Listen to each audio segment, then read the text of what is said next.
It's the Real Estate Podcast, brought to you by ANZ Home Loans for financial well-beings. I mean, you could be 18 years old and you could be owning pieces of property in the huge Sydney suburbs of Mossman, Vaucluse. You could have a little piece of that, and you could diversify right across the markets. You could buy in Queensland, you could buy in WA. So you're spreading your risk. And that is Paul O'Riordan, and we'll get back to that conversation in just a moment. And welcome back to another episode of the Real Estate Breakfast with more of your property insights and interviews as we connect you to the best real estate information, all of the experts, the professionals, 7 days a week. Yes, we call them the go-to real estate commentators, and they literally are scattered right across the country for that unbiased point of view, because we are not a real estate company.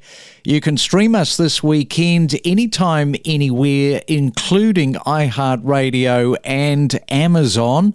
And it's a Saturday morning, March the 22nd. Good luck with any auctions or open homes that you might be attending either today or tomorrow. Housing affordability, it has been such a talking point for a number of years, particularly since COVID. And with the upcoming federal election, it is fair to say probably well and truly back in the spotlight. And this morning we are going to dive into how Sydney's real estate market has changed from 2000, that's from the year 2000, to 2025, and look at what the next 25 years could look like. Boy, just stretch your mind back to the year 2000.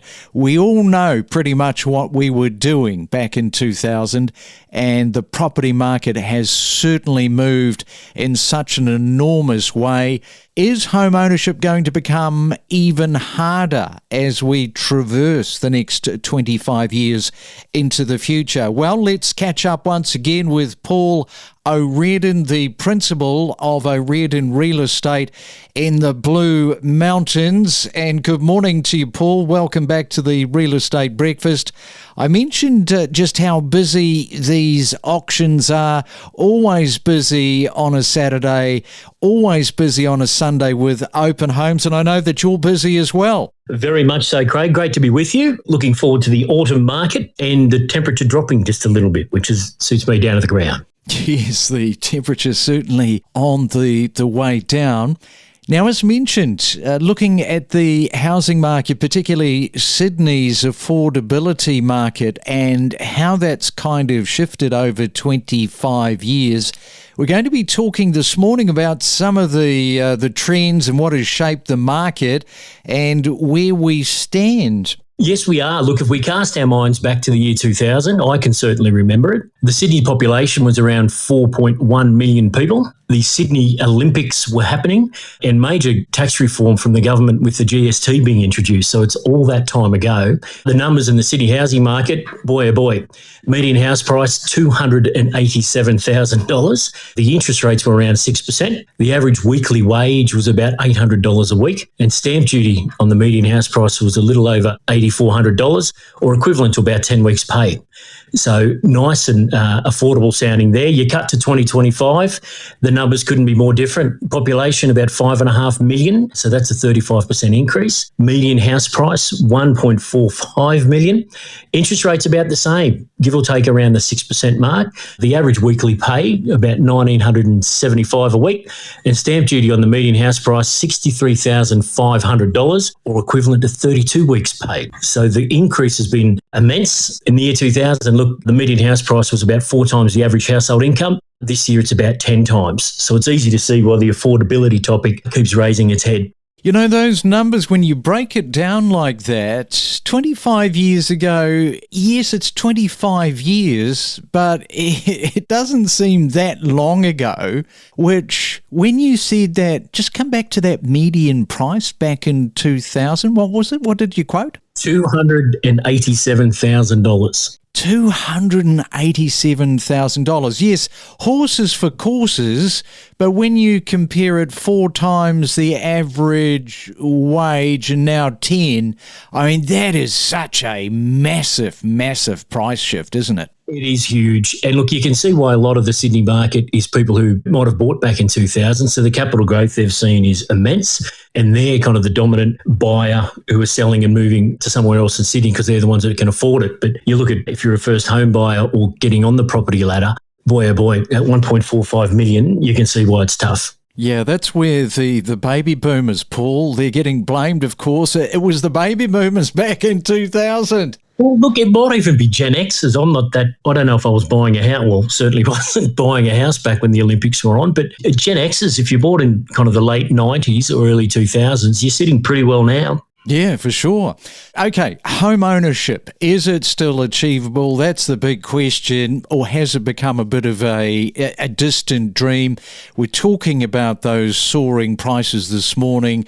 Interest rates, hopefully they're getting tamed.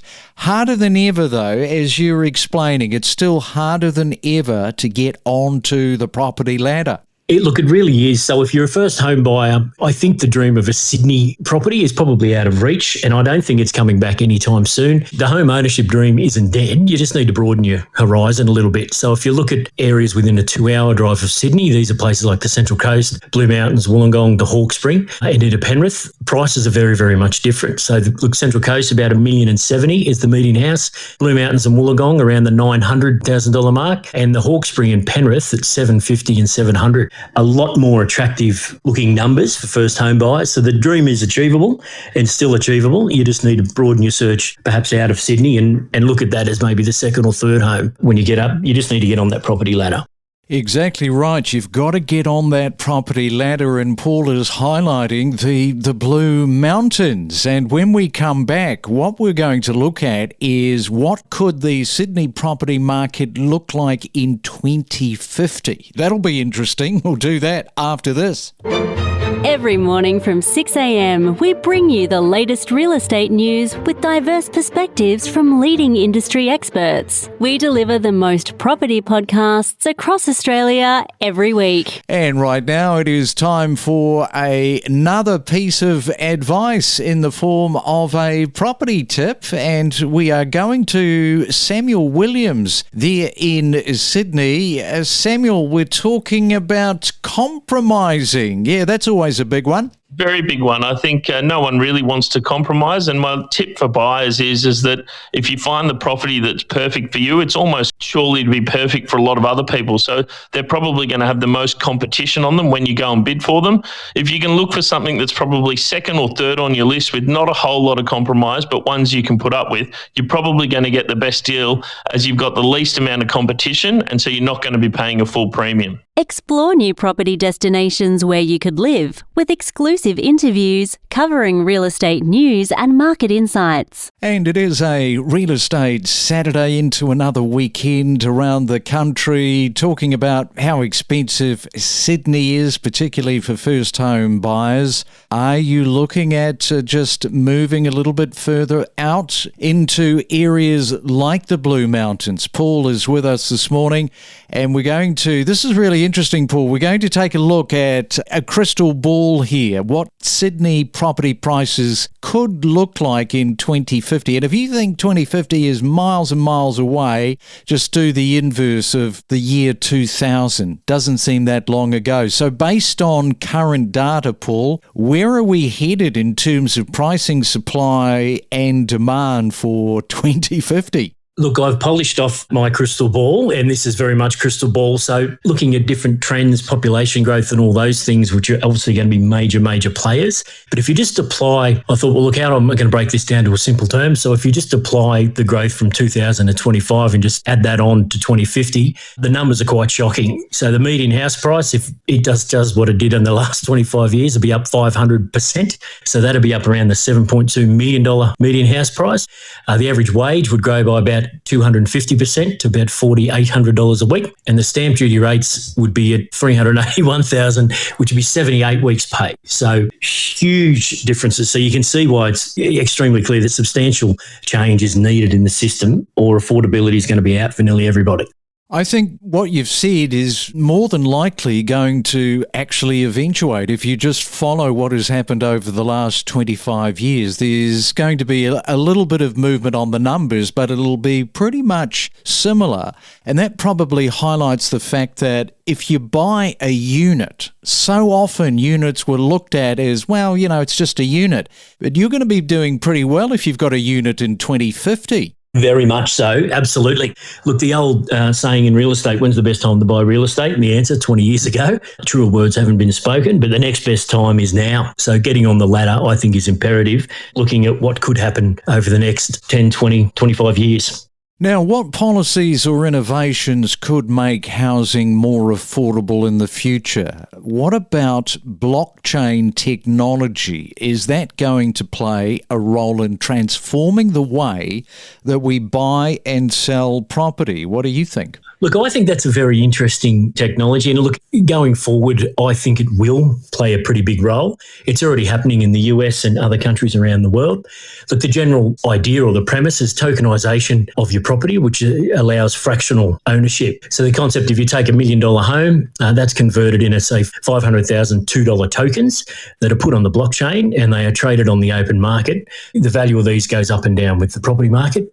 Occupancy rights would be person who owns 60% or more of the tokens. So this could mean you only have to pay 60% of the home value and the other 40% is owned by investors or other people, possibly even the government. The advantages, I think, of tokenisation, improve liquidity. So without the need for banks, so if you owned outright 100% of your home, you could possibly sell 10% on the open market to fund renovations, help your kids buy a house, and that would all be interest-free. And then at a later stage, if you wanted, you could buy back that 10%. If you're a young person saving for a house deposit, you could buy tokens in real estate rather than put your money in the bank. And if it's a property that is rented out, you would get a percentage of the weekly rent yield, which will help you save quicker. Developers could benefit as every token is traded, a fee is paid through a smart contract. So if a property is sold by a developer, they obviously get a royalty fee. And every time that token is purchased in the future, they would get another royalty fee. So it could make the construction costs smaller because there's a revenue stream for developers going forward. So look, it's early days for something like that in Australia. It's being adopted a lot more in countries like Dubai, America, Singapore. But I think going forward, the technology around the blockchain and the security of it is going to have an impact on the Australian real estate market. Yeah, it's interesting because so many countries have been so resistant to the blockchain over a number of years, but it is moving. The needle is definitely moving. And you raise an interesting point, particularly around fractional ownership. And if you were to expand that out to what we were just talking about, 2050, if you're into that fractional ownership, that's going to pay dividends. Look, it certainly is. So as a young investor, I mean, you could be 18 years old and you could be owning pieces of property in the huge Sydney suburbs of Mossman, Vaucluse. You could have a little piece of that and you could diversify right across the markets. You could buy in Queensland, you could buy in WA.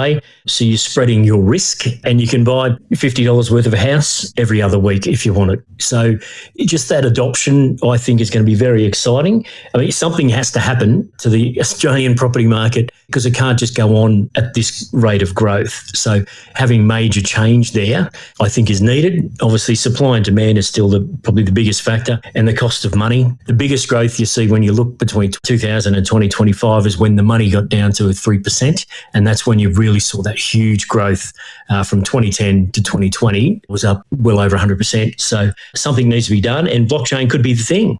Well, you have given everybody something to think about on our Saturday morning and for our weekend. So thank you for that, Paul. Enjoy your Saturday and the weekend and look forward to talking again soon. Fantastic, Craig. Really appreciate it. We connect you to the best real estate information across Australia. The Real Estate Podcast.